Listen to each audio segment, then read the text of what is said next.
Hi everyone, this is Mrs. Grigorovich again.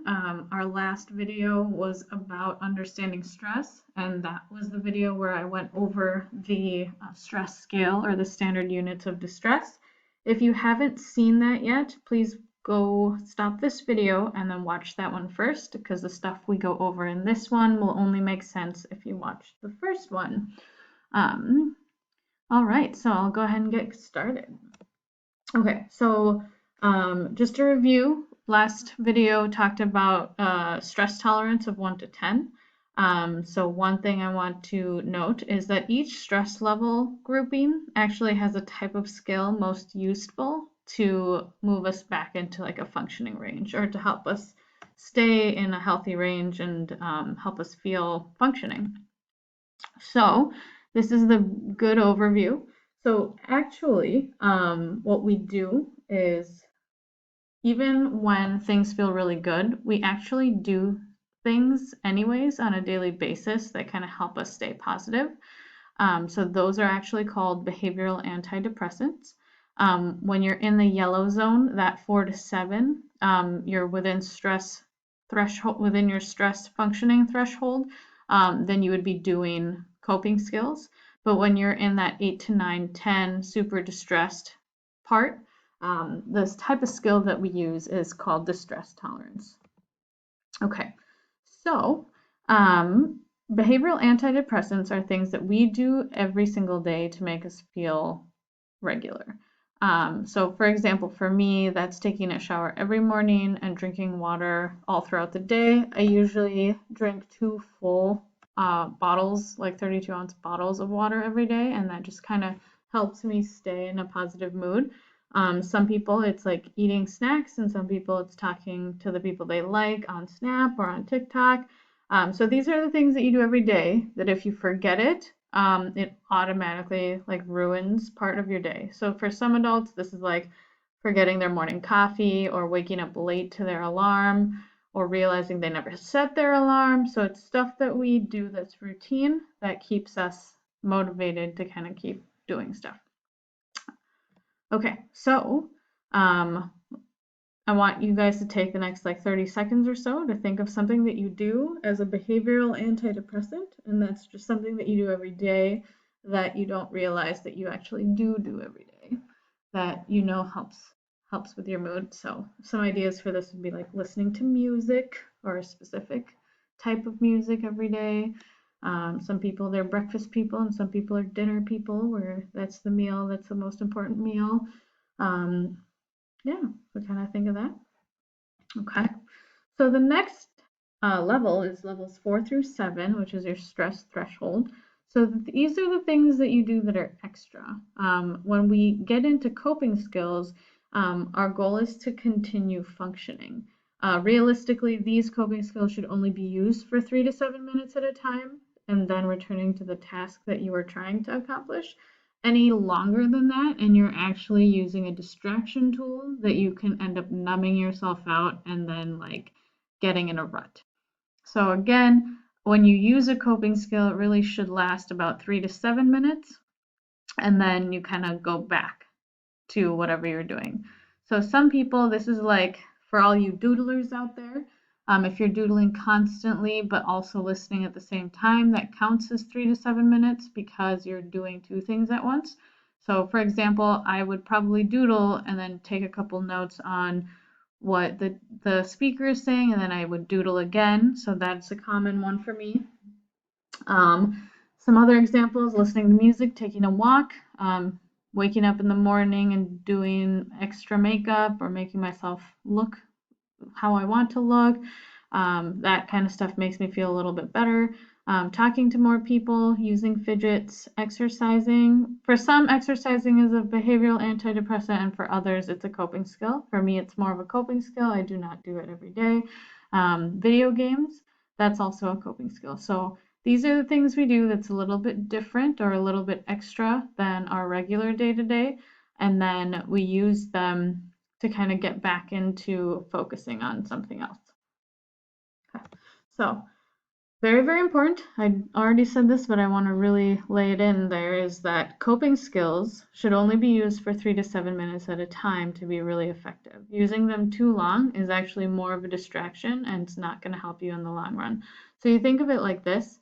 For people with ADHD or ADD, they only take their meds at specific parts of the day that's been discussed with their doctor. They don't take it as needed, like some anxiety medications. And the reason for that is it has a target and it has a focus. So when we use coping skills, think of it like a prescription where when I am feeling level 5, I know that I need to do this. And then after I do it for 3 minutes, I have to go back to try what I was working on. So for example, I'm writing a paper and I'm so distracted, like not even focusing on it. Okay, I'm gonna go and watch like a 5 minute YouTube video, and then I'm gonna come back and I'm gonna try and write again, and without the distractions in my way. So, or maybe instead of YouTube video, I'll go play with my silly putty and work on that. Or I'll talk to a friend for 5 minutes and then go back to work. So the whole point of a coping skill is to return to functioning. So after you use it, return to functioning. Okay. So,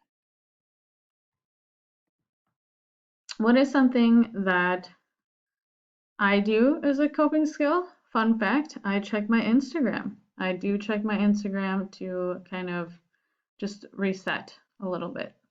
Um, Sometimes I get into the 5 minute range here, so 3 to 5 minutes to check my Instagram as a coping skill. So I want you guys to take a couple more seconds to kind of think what you guys use.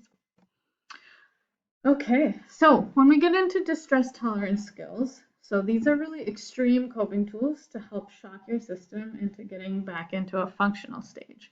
So these skills, the distress tolerance skills, can take much longer. Like it can take up to an hour, it can take even a couple days, just depending on what your body and your brain needs.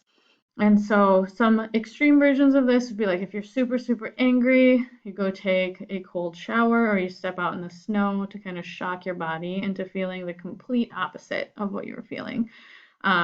Sometimes when you are really wanting to say something but you can't because you're so mad, screaming into a pillow, it would be an example of like getting it all out there and doing the opposite to try and get that energy out in a safe way. Some people's distress tolerance skills is doing a lot of exercise, and sometimes it's doing absolutely nothing, like what I call being a blob, right? So this would be like a common distress tolerance that I do is if I'm feeling an extreme emotion, I will pick a movie that's theme is that emotion, and I will just sit there and I will just watch it and like be immersed in that. Um, so distress tolerance would be things like Netflix binging or playing a ton of video games to kind of get you distracted enough that you go back to functioning. So again, the point of all these skills is to get back to a functioning level. Um, so I want you guys to take a couple minutes and think of something that you do as a distress tolerance skill. So for me, I do like to buy Ben and Jerry's. I'm really enjoying their platform right now. If you don't follow them on Instagram, they're very aware and I like their message. So I do like to, if I'm feeling sad anyways, I like to watch a sad movie with a pint of Ben and Jerry's. And it does absolutely have to have brownies. Okay, so this is what I was kind of talking about earlier, where if you use the wrong skill for the stress level you're at, it can lead to very negative consequences.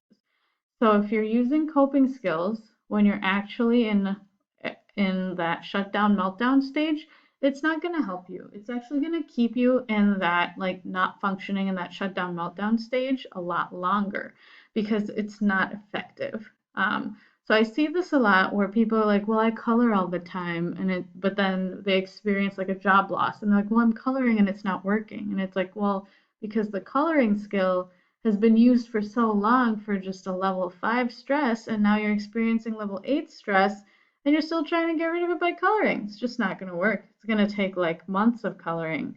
So what we need to keep in mind is that the skill has to match the stress level. So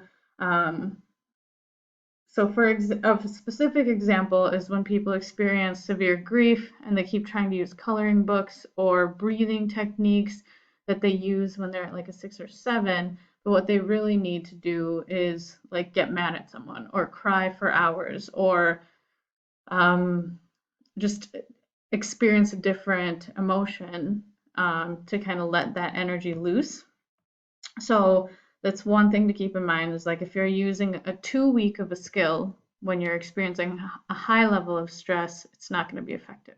But the opposite is also true.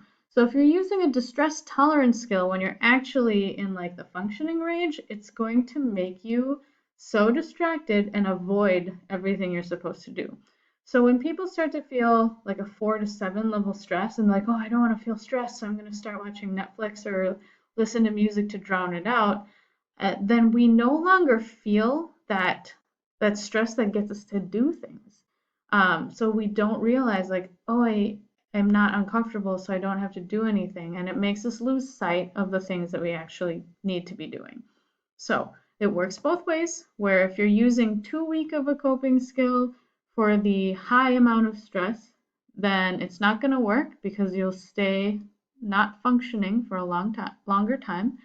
And then it's the same the other way, where if you're using too strong of a coping skill, like if you're using a distress tolerance skill when you should be using a coping skill, then it's also going to leave you numb and not functioning. So an example for this is when first in March COVID hit, I started upping my exercise routine. I started to do exercise like 5 times a week. But then when George Floyd happened, I ended up stopping the exercise thing and I focused on house projects. So I tore a wall down and remodeled our bathroom. I lifted furniture, I changed up the structure of my house. So I really amped up the skills that I was using. I went from using a coping skill to a distress tolerance skill to get me back into my regular functioning. So with the COVID-19 pandemic, your stress levels on your 1 through 10 scale are likely higher than normal, whether you think they are or not. So really pay attention to your body and your breathing and like when you're tense, because the likelihood is that you're using coping skills when you might be needing distress tolerance skills. Like our bodies are amped up a lot right now. So to get us back to functioning, we need to be aware that some of the things we've been doing might not be working anymore.